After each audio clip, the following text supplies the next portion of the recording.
ଓମ୍ ଭଗବତେ କୁରୁକୁରୁ ଏହି ମନ୍ତ୍ରକୁ 3 ଥର ପଢ଼ିବା ମାତ୍ରେ ଗ୍ୟାରେଣ୍ଟି ଦେଉଛି ସୁନ୍ଦରୀରୁ ସୁନ୍ଦରୀ ଝିଅ ପଟିଯିବ। ବିବାହିତା ନାରୀ 5 ମିନିଟ୍ରେ ତୁମ ପାଖକୁ ଆସିବ। ଯାହା ଚାହିଁବେ ତାହା କରିବ। କେବଳ ଆପଣଙ୍କୁ ଓମ୍ ଭଗବତେ କୁରୁକୁରୁ ଏହି ମନ୍ତ୍ରକୁ 3 ଥର ପଢ଼ିବାର ଅଛି। ତାପରେ ଦେଖିବେ ଚମତ୍କାର। ଯଦି ଆପଣ କେଉଁ ଝିଅ ବା ବିବାହିତା ନାରୀକୁ ଦେଖି ତା ଆଡ଼କୁ ଆକର୍ଷିତ ହେଉଛନ୍ତି, ତାକୁ ପଟେଇ ତାଠାରୁ ନିଜର ମନ ମୁତାବକ କାମ ହାସଲ କରିବାକୁ ଚାହୁଁଛନ୍ତି, ତେବେ ଆଜି ରାତିରେ ଶୋଇବା ପୂର୍ବରୁ ଓମ୍ ଭଗବତେ କୁରୁକୁରୁ ଏହି ମନ୍ତ୍ରକୁ 3 ଥର ପଢ଼ି ଦିଅନ୍ତୁ। ଗ୍ୟାରେଣ୍ଟି ଦେଉଛି ଯେଉଁ ଝିଅ ବା ବିବାହିତା ନାରୀ ପାଇଁ ଏହି ମନ୍ତ୍ରକୁ ପଢ଼ିବେ ବା ପାଠ କରିବେ, ସିଏ ଆପଣଙ୍କ ପାଖକୁ ଆସିବା ପାଇଁ ବାଧ୍ୟ ହେବ। ଯାହା ଚାହିଁବେ ତାହା କରିବ। ଏହି ମନ୍ତ୍ର ଏତେ ଶକ୍ତିଶାଳୀ କି ସେ ଝିଅ ହେଉ ବା ବିବାହିତା ନାରୀ ଆପଣଙ୍କ ଆଡ଼କୁ ଆକର୍ଷିତ ହେବାକୁ ଲାଗିବ।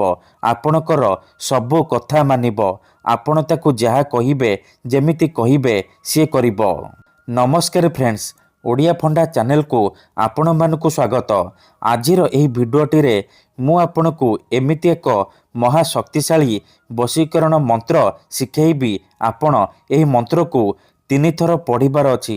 ତାପରେ ଦେଖିବେ ଯେଉଁ ଝିଅ ଆପଣଙ୍କୁ ଭାव ଦେଉନଥିଲା, ଆପଣଙ୍କୁ ଇଗ୍ନୋର କରୁଥିଲା, ଅଣଦେଖା କରୁଥିଲା, ସେ ଝିଅ କିପରି ନିଜେ ଆସି ଆପଣଙ୍କ ସହିତ କଥା ହେବ। ଯେଉଁ ବିବାହିତା ନାରୀକୁ ଆପଣ ଦିନରାତି ଭାବୁଛନ୍ତି, ତାର ସୁନ୍ଦରତାକୁ ଦେଖି ତା ଆଡ଼କୁ ଆକର୍ଷିତ ହେଉଛନ୍ତି, ତାକୁ ପଟେଇ ତାଠାରୁ ନିଜର ମନ ମୁତାବକ କାମ ହାସଲ କରିବାକୁ ଚାହୁଁଛନ୍ତି, ସେ ନାରୀ ନିଜେ ଆପଣଙ୍କୁ ଫୋନ୍ କରିବ, ରୁମ୍କୁ ଡାକିବ, ଯାହା ଚାହିଁବେ ତାହା କରିବ। କୌଣସି ପ୍ରକାର ବାଧା ଦେବ ନାହିଁ। ଏହି ବଶୀକରଣ ବିଧିକୁ କେହି ବି ଅତି ସହଜରେ କରିପାରିବେ। ନିଜ ପ୍ରେମକୁ ପାଇବା ପାଇଁ, ସୁନ୍ଦରୀ ଝିଅକୁ ପଟେଇବା ପାଇଁ କିମ୍ବା ସୁନ୍ଦରୀ ପଡ଼ିଶା ଘର ଭାଉଜକୁ ପଟେଇବା ପାଇଁ ଆପଣ ଏହି ମନ୍ତ୍ରକୁ ପାଠ କରିପାରିବେ। ଏହି ମନ୍ତ୍ର ଏତେ ଶକ୍ତିଶାଳୀ କି ଯିଏ ବି ଏହି ମନ୍ତ୍ରକୁ ପଢ଼ିଛି ସଫଳ ହେଇଛି। ବର୍ଷ ବର୍ଷ ଧରି ଭାଙ୍ଗି ଯାଇଥିବା ପୁରୁଣା ପ୍ରେମକୁ ଫେରାଇ ଆଣିପାରିଛି। ଶାଶୁ, ନଣନ୍ଦ, ଦିଅର, ଭାଉଜ କାହାକୁ ବି ପଟେଇ ପାରିଛି। ତାଠାରୁ ନିଜର ମନ ଚାହୁଁଥିବା କାମ ହାସଲ କରିପାରିଛି। ଆପଣଙ୍କୁ ବେଶୀ କିଛି କରିବାକୁ ପଡ଼ିବନି। କେବଳ ରାତିରେ ଶୋଇବା ପୂର୍ବରୁ ଓମ୍ ଭଗବତେ କୁରୁକୁରୁ ଏହି ମନ୍ତ୍ରକୁ 3 ଥର ପଢ଼ିବାର ଅଛି। ତାପରେ ଦେଖିବେ କିପରି ସେ ଝିଅ ବା ନାରୀ ଆପଣଙ୍କ ଆଡ଼କୁ ଆକର୍ଷିତ ହେବାକୁ ଲାଗିବ। ଆପଣଙ୍କର ସବୁ କଥା ମାନିବ। ଆପଣ ତାକୁ ଯାହା କହିବେ ସିଏ କରିବ। ଯଦି କେଉଁ ଝିଅ ଆପଣଙ୍କୁ ଧୋକା ଦେଇଛି, ଛାଡ଼ି ପଳେଇଛି, ଆପଣଙ୍କର ନମ୍ବର ବ୍ଲକ୍ କରିଦେଇଛି, ଆପଣଙ୍କ ସହିତ କଥା ହେଉନି, ଅନ୍ୟ କାହାକୁ ଭଲ ପାଉଛି, ଆଉ ଆପଣ ନିଜ ପ୍ରେମକୁ ସେ ଝିଅକୁ ପାଇବାକୁ ଚାହୁଁଛନ୍ତି, ତେବେ ଆଜି ରାତିରେ ଏହି ମନ୍ତ୍ରକୁ 3 ଥର ପଢ଼ି ଦିଅନ୍ତୁ।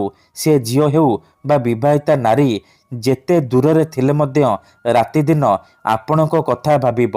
ନିଜେ ଆସିବ, ଆପଣଙ୍କର ପାଦ ତଳେ ପଡ଼ିବ, ଆପଣଙ୍କୁ ଭଲ ପାଉଛି ବୋଲି କହିବ। ଏହି ବଶୀକରଣ ସାହାଯ୍ୟରେ ହଜାର ହଜାର ଲୋକମାନେ ଲାଭବାନ ହେଇଛନ୍ତି। ତେଣୁ ଆପଣ ବି ଏହି ବଶୀକରଣ ଗୋଟିଏ ଥର କରନ୍ତୁ। ଗ୍ୟାରେଣ୍ଟି ଦେଉଛି ଯେଉଁ ଝିଅ ବା ନାରୀ ଉପରେ ଆପଣ ଏହି ବଶୀକରଣ କରିଦେବେ, ଏହି ମନ୍ତ୍ରକୁ ପଢ଼ିଦେବେ, ସିଏ ଆପଣଙ୍କର ବଶରେ ହେଇଯିବ। ଆପଣଙ୍କର ଗୁଲାମୀ କରିବ। ଆପଣ ତାକୁ ଯାହା କହିବେ ସିଏ କରିବ।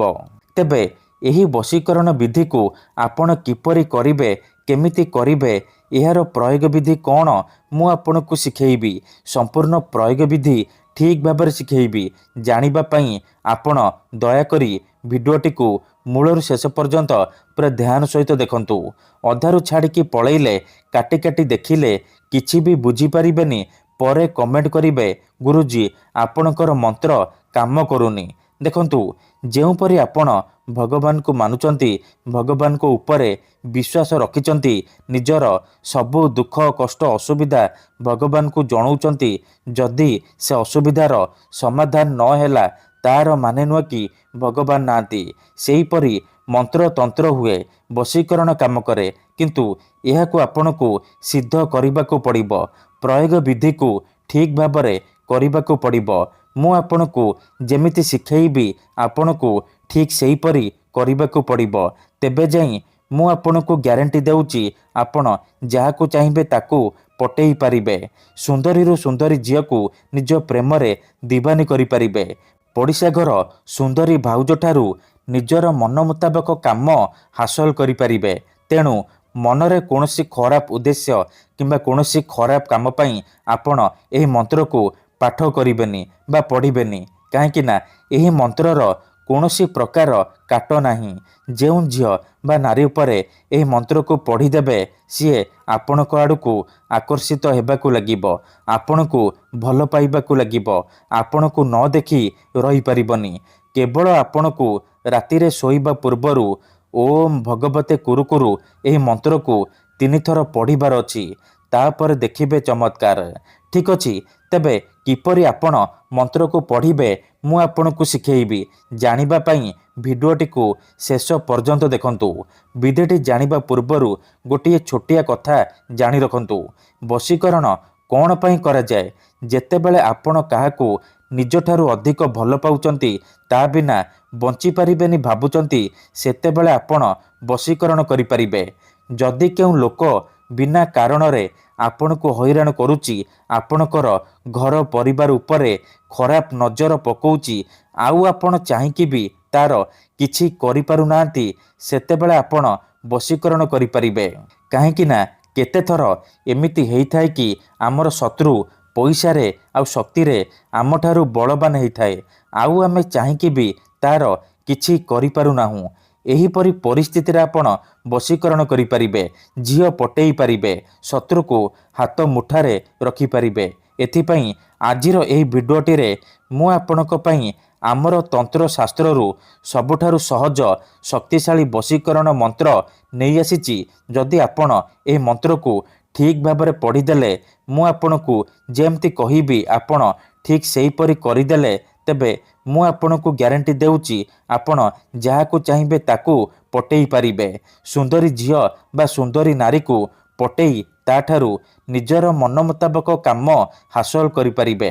ତେବେ ବିଧିଟି ଜାଣିବା ପୂର୍ବରୁ ଯଦି ଆପଣ ଆମ ଚ୍ୟାନେଲକୁ ପ୍ରଥମ ଥର ଆସିଛନ୍ତି, ତେବେ ଦୟାକରି ଚ୍ୟାନେଲକୁ ସବସ୍କ୍ରାଇବ୍ କରି ପାଖରେ ଥିବା ବେଲ୍ ଆଇକନ୍କୁ ମଧ୍ୟ ଦବାଇ ଦିଅନ୍ତୁ, ଯାହାଦ୍ୱାରା ଆମେ ଯେଉଁ ବି ଭିଡ଼ିଓ ଅପଲୋଡ଼ କରିବୁ ସର୍ବପ୍ରଥମେ ଆପଣ ଦେଖିପାରିବେ।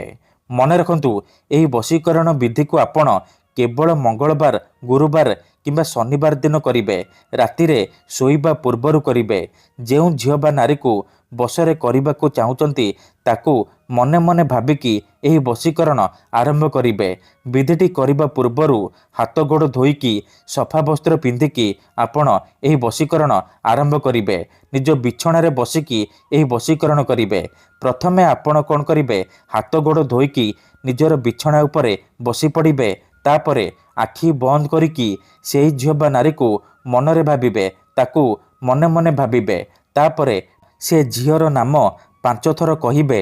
ତାପରେ ଓମ୍ ଭଗବତେ କୁରୁକୁରୁ, ଓମ୍ ଭଗବତେ କୁରୁକୁରୁ ଏହିପରି ଏହି ମନ୍ତ୍ରକୁ 3 ଥର ପଢ଼ିଦେବେ। ଏତିକି କରିସାରିବା ପରେ ଶୋଇପଡ଼ିବେ। ରାତି ସାରା ସେ ଝିଅ ବା ନାରୀ ଉପରେ ପ୍ରଭାବ ପଡ଼ିବା ଆରମ୍ଭ ହୋଇଯିବ। ସିଏ ଆପଣଙ୍କ ଆଡ଼କୁ ଆକର୍ଷିତ ହେବାକୁ ଲାଗିବ। ଧନ୍ୟବାଦ।